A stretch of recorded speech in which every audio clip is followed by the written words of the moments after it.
What's up guys, Daniel Clayman here. Wanted to put out another video specifically talking about how to find cheap land deals. We're going to show you 7 different ways to find cheap land deals in today's market that you can develop or you can flip this land. All right, so and by we, I really mean my development company. We've sourced land throughout the last 15 years, and we've built everything from single family houses to duplexes, to townhomes, townhome developments, multifamily projects, mixed-use projects, and everything in between, right? And sourcing land deals at a cheap cost basis, it is absolutely crucial for successful development. You know the saying, you make your money when you buy. It holds even more true right now. You have to ask yourself, in this environment, when it comes to development, what can you actually control? These are the 4 key cost components to successfully executing a development project, whether you're building something for sale or whether you're building something to rent out. There's cost of land, then there is construction costs, what it's going to cost you to build. Then there's the cost of money. What are you going to pay in interest and points in order to get funding to buy the land and pay for the construction costs? And then what kind of rents are you going to generate when this project is built? Or if you're building a for sale product, what is that for sale product going to resell for? Out of the 4 things here that you see on the screen, there's really only one thing you have true control over. Construction costs have risen since COVID and have largely not come down. Construction costs are high right now. Interest rates have risen over the last 18 months and are much higher than what we've been used to over the last 10, 15 years. So cost of money right now is fairly expensive. And you can't control construction costs other than maybe value engineering and scaling back the finishes in your projects, which I'm not a fan of doing. You can't really control the cost of money unless you have a way to control interest rates. You can't really control market rents or resale values in your market. You can certainly control which market you operate in. You have to make sure, and that's one of the things we teach in our other videos, is how to make sure you're operating in markets where the rents or the resale values actually make sense to develop. But out of the 4 things you see here in the screen, really the only thing you can truly control right now, and this is why we're able to continue ramping up our development pipeline and executing development deals in this environment, the one thing you can control is cost of land by getting really good at sourcing land cheap. That's the one thing you can have true control over. And that's what we're going to talk about today, right? And here's a pretty arrow for you. You're welcome. So the keys to success as you're building out your acquisition pipeline, and this applies, by the way, to acquisition pipeline for houses just as much as it applies to acquisition pipeline for finding land. Consistency. So many people don't market consistently, don't take action consistently, repeatedly, right? You launch a mail campaign to somebody, to a list, you do it one time, you don't get any callbacks, you give up, right? You follow up with a couple of people that on your contact list once, and then you don't keep in touch with them for years. Anybody that I've ever met that has a pipeline of deals that they're able to successfully, repeatably, consistently source, they're very good at building a marketing machine that executes a specific set of actions on repeat, right? Consistency is incredibly important. Being creative with how you market, being creative with how you identify deals, being creative with how you look at land, and I'm going to show you some examples, is incredibly important. And then you need to have an understanding of zoning, right? You can't properly value land or make proper offers for land unless you understand local zoning. And you need to understand value. You need to understand, now that I understand zoning, based on this zoning, this is what the land is worth, and based on ways that I can potentially upzone this land, this is what this land could potentially be worth. And if you subscribe to our YouTube channel, I've got a lot of content on our YouTube channel that specifically teaches land valuation, feasibility studies, density studies, figuring out how to price land based on today's zoning, figuring out what can go on this land and how to value land based on what can be built on it, and then some creative upzoning techniques as well, not to mention a whole bunch of other content. So make sure you subscribe to our YouTube channel and spend some time there, specifically in the development and new construction section. Okay, so I'm going to show you, this is not going to be a super long video. I'm going to show you 7 ways to find land deals right now. And they're going to start kind of with the most obvious ones. And then we're going to finish with some fairly ninja techniques. All right, so make sure you watch this whole video. Subscribe to the YouTube channel. And let's get going. All right, so method number 1, wholesalers. I absolutely love buying deals from wholesalers. As a developer, my time should be spent developing and not marketing for deals. So rather me going direct to sellers, dealing with a bunch of tire kickers, talking on the phone to a bunch of unmotivated sellers, going to meet people, making them offers just to get my offers rejected. There's nothing I love more than just buying deals that are teed up, wrapped with a bow from wholesalers. I don't care how much a wholesaler makes by selling me deals, as long as what I end up paying meets my investment criteria. So I absolutely love buying from wholesalers. So where do you find wholesalers in your market? Well, for one, there are local real estate Facebook groups that are crawling with wholesalers, right? If you go to Facebook, here, I'll just show you.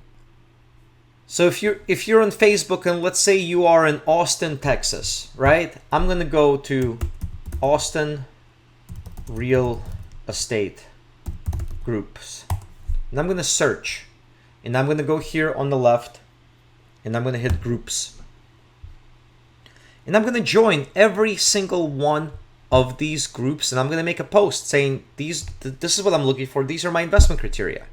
And you're also going to see deals being posted by other wholesalers already in these groups. Very easy to make connections with a lot of people in your local market. Same thing on LinkedIn, by the way. Okay? Local RIAs. If you go to local real estate investment associations, local real estate meetups, you're going to meet a ton of wholesalers. A ton of wholesalers. Drive around your town, you will see bandit signs, right? You know the kind of signs I'm talking about. We buy houses. Call the numbers on those bandit signs. See if you can get on their buyers list. If you go to Google, again, if you just say, we buy houses, Austin, Texas. Here are websites of a bunch of wholesalers in your market. Here's a bunch of sponsored ads, and here are local SEO listings. We buy houses in Austin. We buy houses in Austin. We buy houses in Austin, Texas. These are all different wholesalers. And if you go to their websites, you can typically, and I'm clicking on the random one, but you can typically, there's a link. Here you go, buy. And now there should be a form here where you can get on their buyers list. Not complicated. The key to success here is every time you talk to a wholesaler, be clear about your investment criteria. The more specific that you can be about your investment criteria, I am looking for buildable lots with following zoning codes in the following zip codes below X price. The more specific you can be with your investment criteria, the more likely they are to think of you when they come across a deal that fits your criteria, right? So give them zoning codes, give them zip codes, size of lots you're looking for, any other requirements. And then this is the most important part. Make a list of every wholesaler in your market and maintain consistent follow-up with them. Every month, every 2 months, every 3 months. Hey, checking in. I'm still in the market for deals. Keep me in mind if you come across anything. What I've done a lot with wholesalers in my market, because I would say most wholesalers do not understand how to value land. So what that means is most wholesalers, when they market for properties, they typically will either exclude vacant lots from the lists that they target, or maybe they will get callbacks about vacant lots, but they pass on those deals because they don't know how to place a dollar value and make proper offers on those lots versus single family homes, which are easier to wrap your head around. What I've done with wholesalers in my market is I've said to them, look, if you come across an address that's in a zip code I'm looking for, send me the address. I'm not going to go around you. My reputation is the most important thing I have. And you will never find anybody who will tell you that I screwed them out of a deal. Send me an address. If I'm interested in this piece of land, I'm going to give you a number that I'm willing to pay. You can take that number, you can mark it down, and feel confident making an offer to the seller. So I will tell you I'm willing to pay $50,000 for this piece of land. Now you can take out a $10,000 wholesale fee and go offer $40,000 to the seller so that you can get a $40,000 contract, flip it to me for 50, right? It's like guaranteed money for you. So I've done that with a lot of especially newer wholesalers in my market. We've gotten deals that way.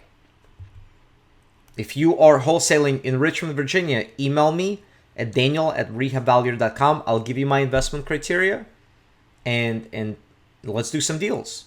Okay? So, number 2, brokers and agents. Again, not rocket science, but consistent follow-up and making a thorough list of everybody you can potentially follow up with is going to be key here, right? So, it's a numbers game. Just like with wholesalers, there are so many people wholesaling right now that you got to talk to 100 people to get a couple of deals a year, right? There's going to be 100 wholesalers in your market and maybe only 3 to 5 have consistent, reliable deal flow. And so it's a numbers game. You've got to talk to as many of them as possible and maintain consistent follow-up with as many of them as possible. Same thing with agents and brokers, right? You got to find the real deal makers in your market.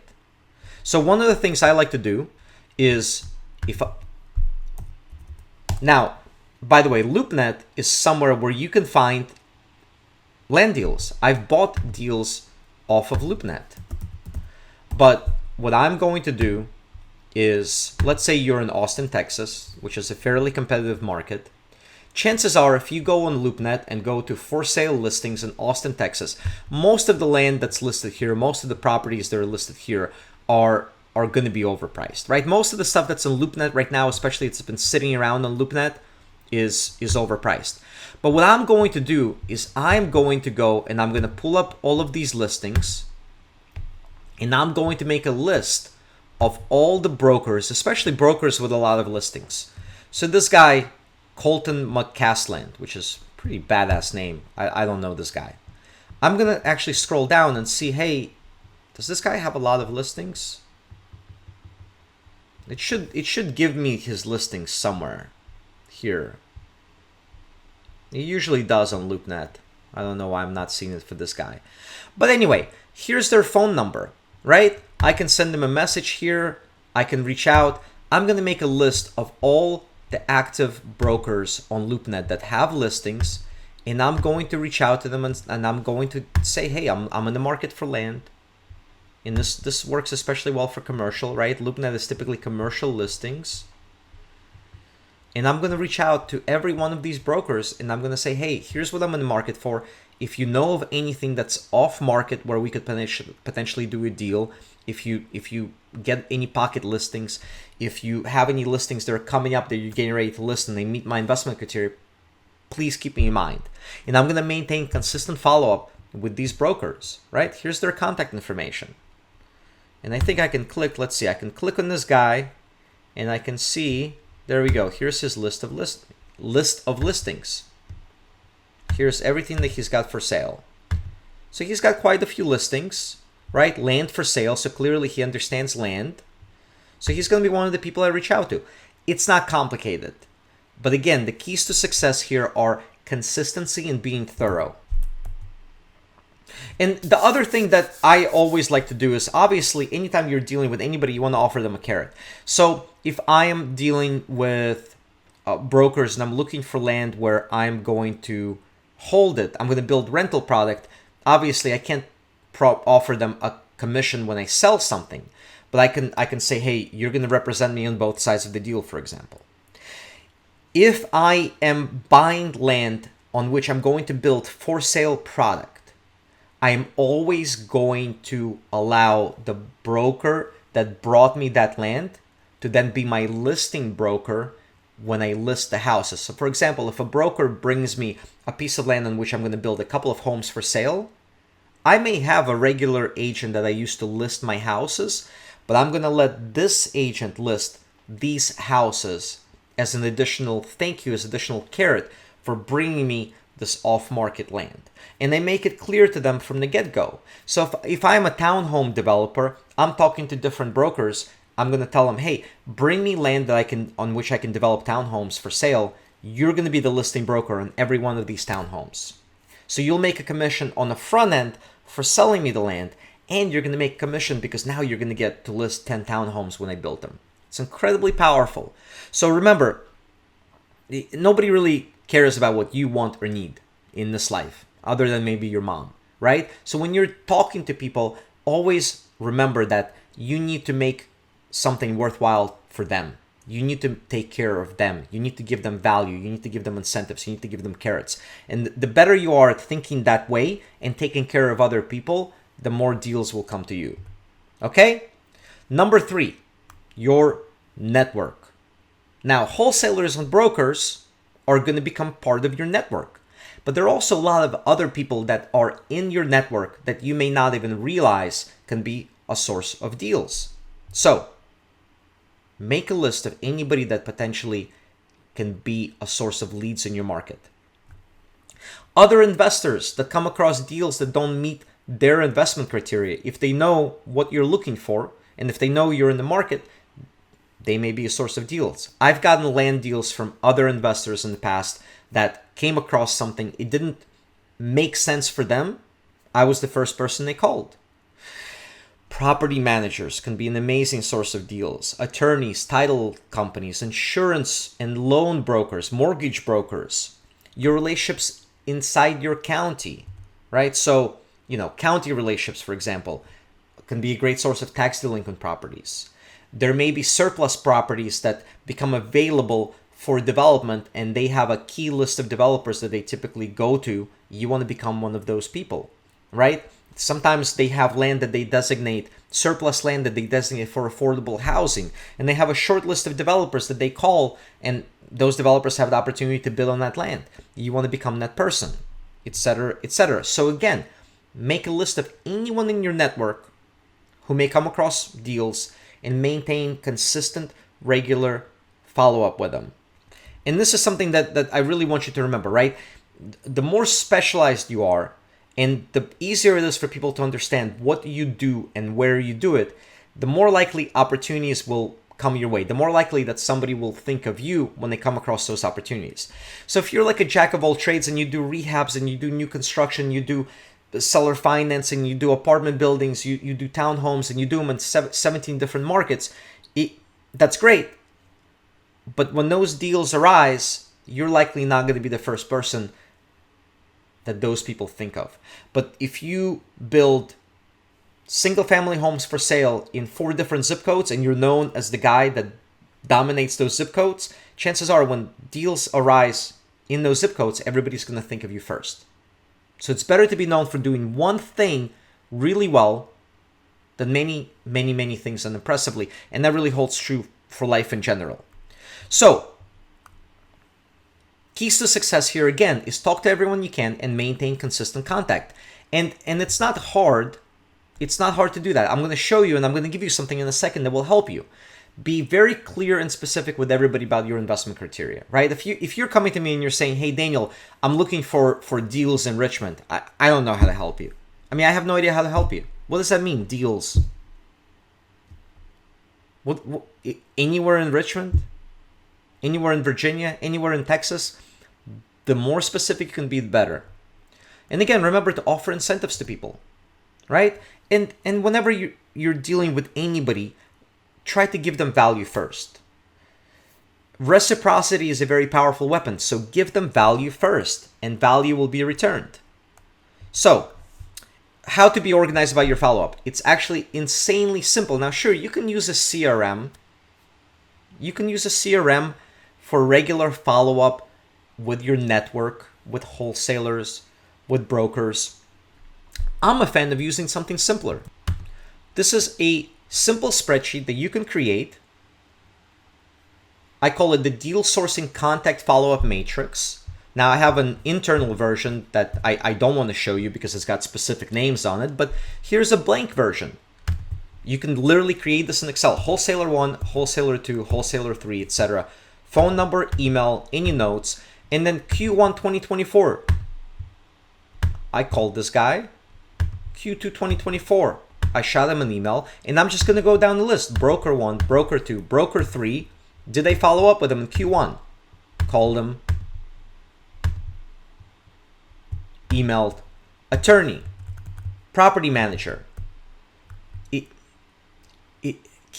Keep things simple. You don't need to go crazy here. You don't need a complicated CRM, right? Just a way to stay organized and maintain consistent action. Here's what I'm going to do. Due diligence is insanely important if you're buying land. So I have a detailed, like 6+ page land due diligence checklist. It's an incredible resource. It's an absolutely incredible resource. And you can download it completely for free if you go to rehabvaluer.com/list. If you go to rehabvaluer.com, go to the link on the page, download your land due diligence checklist. It's an incredible resource. And then you're going to get an email from me with a confirmation and the download link for this checklist. Reply to that email. Email me back, and if you want, I will email you a copy of this deal sourcing follow-up matrix so that you don't have to create it from scratch. All right, so go to this link, download the land due diligence checklist, email me back, and I will attach the matrix and send it to you. Easy peasy. All right, so let's keep going. Deal sourcing method number 4, direct mail. So there's 2 ways to do direct mail. You can fish with dynamite, which means you can pull a list of all the vacant lots in a particular zip code and mail them. Or you can do more direct targeting. If you want to reduce your marketing expenses, you can pull tax delinquent lists. I'm a huge fan of tax delinquent lists because they're usually chock full of vacant lots, right? Properties that fall behind on property taxes usually don't have mortgages that require escrow. So oftentimes these lists are populated with vacant land, vacant lots that investors own, people have inherited. Tax delinquent lists are awesome to market to specifically for vacant land. You can pull up probate lists. You can narrow down your target list to, I only want out-of-state owners that purchased this land more than 10 years ago or more than 15 years ago, etc., etc. So it just depends on how targeted or broad-based you want your marketing list to be. Okay, so where to get lists? I'm not going to go into that here. There's literally a million places online. I like List Source. There's another site called Melissa Data, but there is literally probably 50 to 60 different lead gen services and software programs that give you lists that you can mail, allow you to parse those lists, and then some of them even do direct mail for you. So in terms of what to mail, at the end of the day, if you're going to market direct to seller, I can't tell you specifically what to mail because what has worked for me in the past may not be the most effective thing for you or for your target market. So my recommendation is test multiple things, test them, track them, scale what works and kill what doesn't. So postcards, yellow letters. What I have always liked to mail is just 8.5 by 11 regular white piece of paper with a letter typed up. So in other words, what's worked well for me in the past is something that did not try to be something else, right? Something that did not try to look like it was handwritten on the yellow pad. I would just type up a normal letter, say, "Dear seller, my name is Daniel Clayman. I'm a local investor. I'm looking to buy some vacant lots in the market. I close quickly. I pay cash. I'm not gonna I'm not going to dick you around for months and months and months. Please give me a call if this is something you're interested in discussing. But I'm not giving you specific messaging in this training video because I want you to test different things and zero in on what works for you. Okay?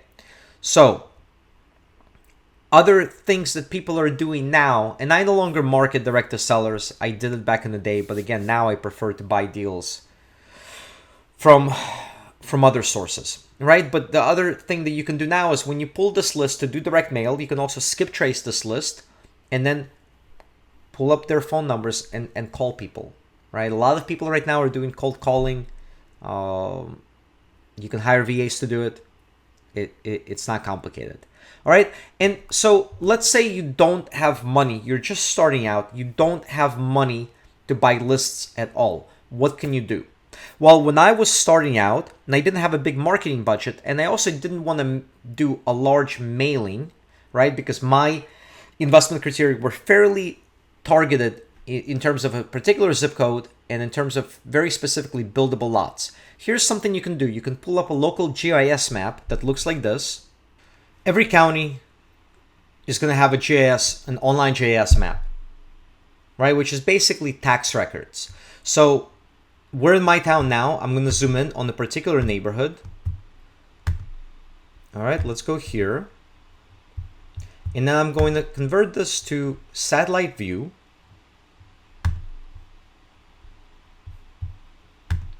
And now I can literally do online driving for dollars, right? I can drive around a specific neighborhood and I can identify visually vacant pieces of land. I can pull them up. I can see all the details on these lots, right? So here, if we look at assessment, right, improvement value is 0, so it's a piece of vacant land. Here's the zoning code. Here's who owns it. Here's their mailing address, and it's typically going to be different than the address of the vacant lots. Here's the lot size. Here's what it's assessed for. All the information is here. And so what I'm going to do is I'm literally going to copy this over to a list and send them a letter or send them a postcard. And I'm going to do it again. And I'm going to do it again because consistent follow-up is the key to getting these deals. You need to, if you're going to do direct mail, you got to hit the same list 7 or 8 times over the course of the next year, year and a half, in my opinion. Not once, not twice. Keep mailing them until they reach back out, right? But you can literally drive around a specific neighborhood using a local GIS map. And this is going to be different for every single county. So don't ask me in the comments for the link. You can just Google this online and you can find it. But you can drive around a specific neighborhood and find every vacant lot, pull up their mailing address, and reach out to them, right? Very, very simple. And if you don't have a big marketing budget, this is how you can start off. Send out 15, 20 letters that you can literally print on your computer. Handwrite the envelopes if you must, but just start somewhere. This is how you can start. All right, so we're getting to the good stuff. Method number 5, tax auctions. Tax auctions are great. They're easy to find in your local county. These are properties that become where, so you can hit the tax delinquent lists via direct mail and cold calling before the actual tax foreclosure auction happens. If you can get to these properties before they hit the auction, that's great. But if not, properties that become tax delinquent and go through a tax foreclosure process end up in a tax auction. Again, if you look at your local real estate tax auction, you will see that a big chunk of the properties are vacant lots. And I've bought quite a few very good deals off of tax auctions. They've become more competitive over the last couple of years. There's definitely a lot more people bidding, but you can still get deals, and less people are looking at land than they are at vacant houses or houses in general they can buy and renovate. So there's less competition for vacant land, right? And the cool thing is, it's not cool for the people that lose houses to auction, but New properties become tax delinquent all the time. People fall behind. People go through financial difficulty, fall behind on property taxes. So this is a replenishable lead source, right? And the other thing that I like about tax auctions is typically when properties come up for tax auction, you can't get in to see them. If a house comes up for tax auction, you can't get in there to see it before you show up at the auction and bid. You're typically not able to go inside these houses. And so if you're bidding houses, you're taking a little bit of a gamble because you don't really know what the systems look like, what it looks like inside. But land, you don't need to get into anything to ascertain the value of the land. So land is easier to value if you're bidding it essentially blindly, if that makes sense. Right. So this is a map that I pulled off of a website. I'm giving them credit here at the bottom, but not the way tax auctions work is not the same in every state, right? Some states auction off actual deed for the property, and some states auction off liens. So if you're buying a deed, now you own this piece of land. But if you're buying a lien, now what you have is a lien against that piece of land, and you have to essentially wait and then try to foreclose down the road on the person that still owns that piece of land, if that makes sense. These types of deals are easy to do in deed states. I'm in Virginia, I'm in a deed state, so when I bid at something at tax auction, I'm buying that piece of land and I can develop it. I'm not buying a lien, because if I'm buying a lien, now I'm just collecting payments, and maybe one day down the road I'll own the underlying asset. All right, so hope that makes sense. So ideally, you want to be in a deed state. Now we're getting to the ninja stuff, okay? Number 6 out of 7, number 6 method, and I've been doing a lot of these lately. I'm going to show you some examples. I love this lead source. We're going to look at carve outs and lot splits. Now we're getting to the nitty gritty. All right, so I like carve outs. When I mean by carve out is you're just taking a piece of land and carving it off of an existing asset. Okay? Oftentimes, these are very neglected opportunities. You may have come across hundreds of these without realizing. You may be sitting on some yourself right now in your portfolio, right? You may be sitting on a house that you own as a rental, and it sits on a big piece of land, and without realizing it, you're actually sitting on extra buildable lots, right? So these opportunities are often overlooked, and there's really 2 ways that you can do this. You can do a buy right split or carve out, or you can do it through some type of rezoning. So this is an example of a buy right lot split that we did. I bought this piece of land a couple of years ago. It was, you can see here at the bottom, it's 41 feet wide. And I was able to buy right, split it into 2 buildable lots, and we built 2 attached single-family homes on them that I end up selling. I end up selling each one in like mid-400s, right? And so each one of these is, I think, 16 feet wide, but they have a really nice open floor plan inside, and they feel really spacious. But we end up doing a buy right split on this piece of land and generating a combined resale value of over $850,000 on these houses. This is another buy right split that I did. I owned a rental home here at 1112, and I bought the rental home at tax auction a long time ago. I renovated the house, and for about 5 years I completely overlooked the fact that it had the side yard next to it. And I only realized that once my neighbor bought this house at 1110, split off his side yard, and built a house on it, it then struck me that, oh my God, I can do the same thing. So I split off half of this lot. We built this home and ended up selling this for, oh gosh, about $450,000. So for years, right? My point is, for years I was sitting on what I thought was a rental house, but in reality, I was sitting on a rental house with a side yard worth $100,000. This piece of land, this extra piece of land, was worth $100,000 that I was sitting on without even realizing it.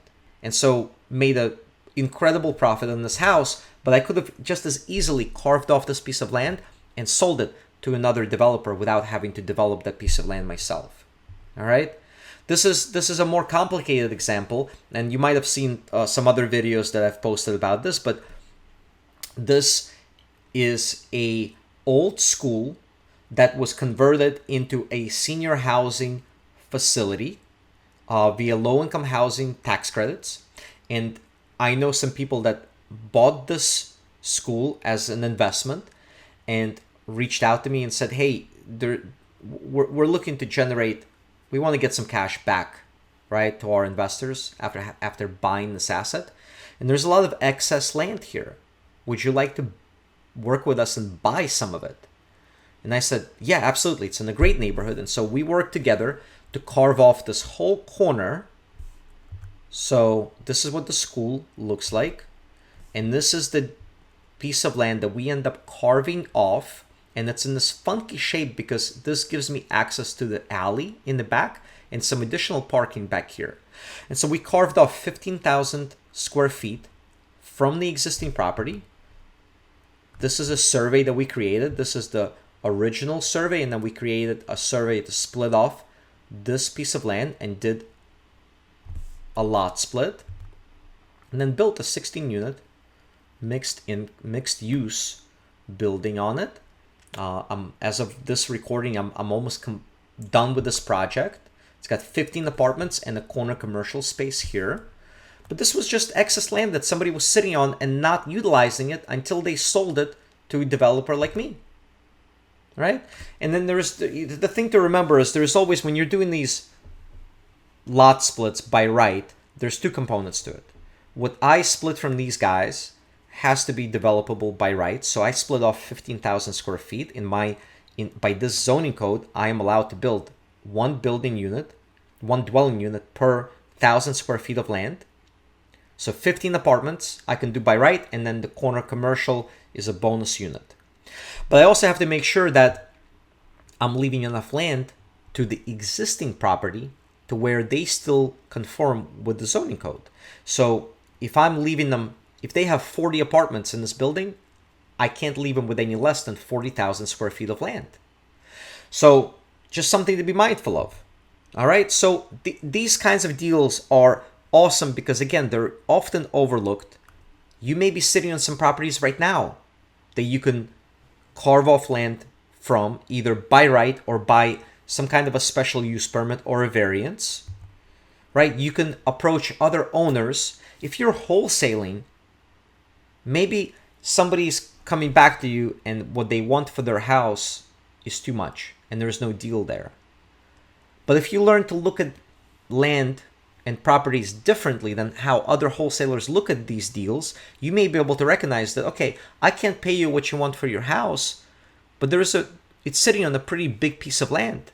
Can we work together so I can split off this piece of land? You generate extra cash for yourself and you still own your home, right? It's brilliant.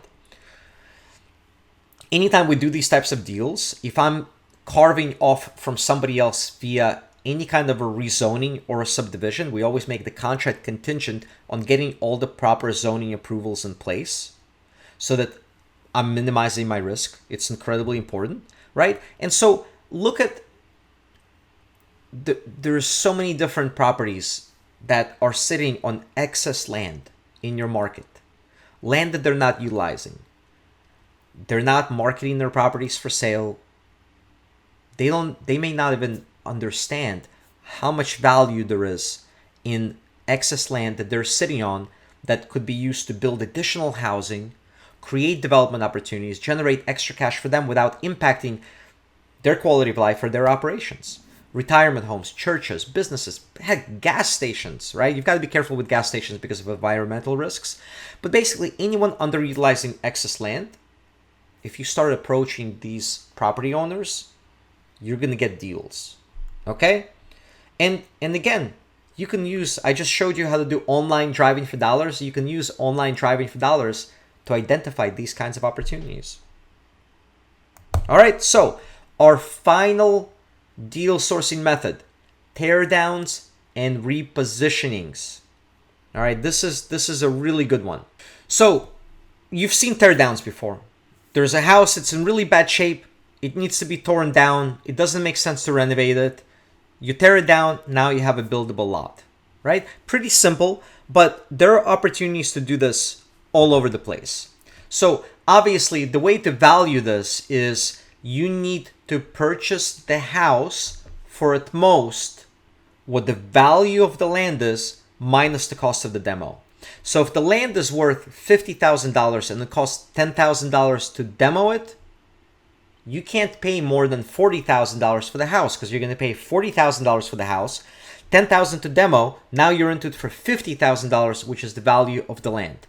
Given how crazy the market still is, in markets where it makes sense to develop, where the rental price points are high enough to develop, where the resale price points are high enough to develop, it's fairly hard to find teardowns for less than the value of the land, right? So you need to get creative with how you look at these deals, right? So right now in this market, it works best in combination with being able to increase density on the land that you buy, right? So in other words, you tear down the house, you build 2 houses instead.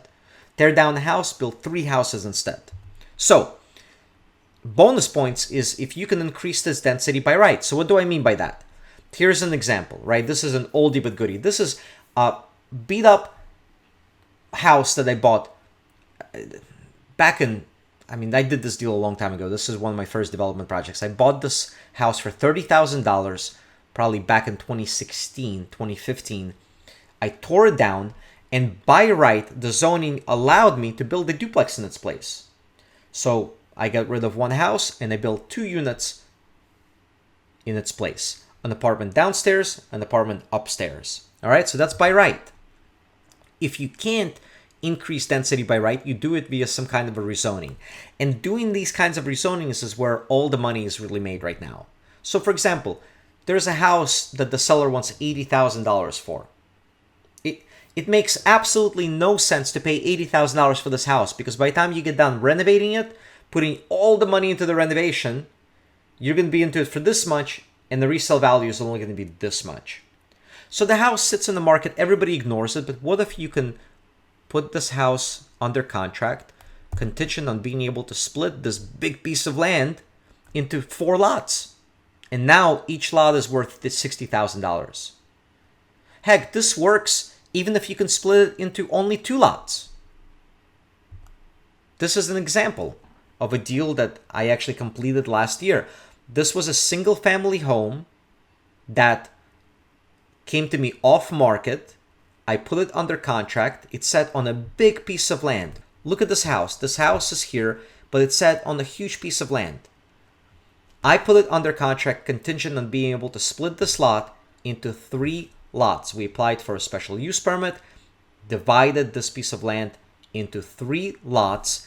And so I paid $220,000 for this house. The house itself was worth at most $120,000. Think about it, right? I put $20,000 into costs for surveyors, architects, zoning consultants.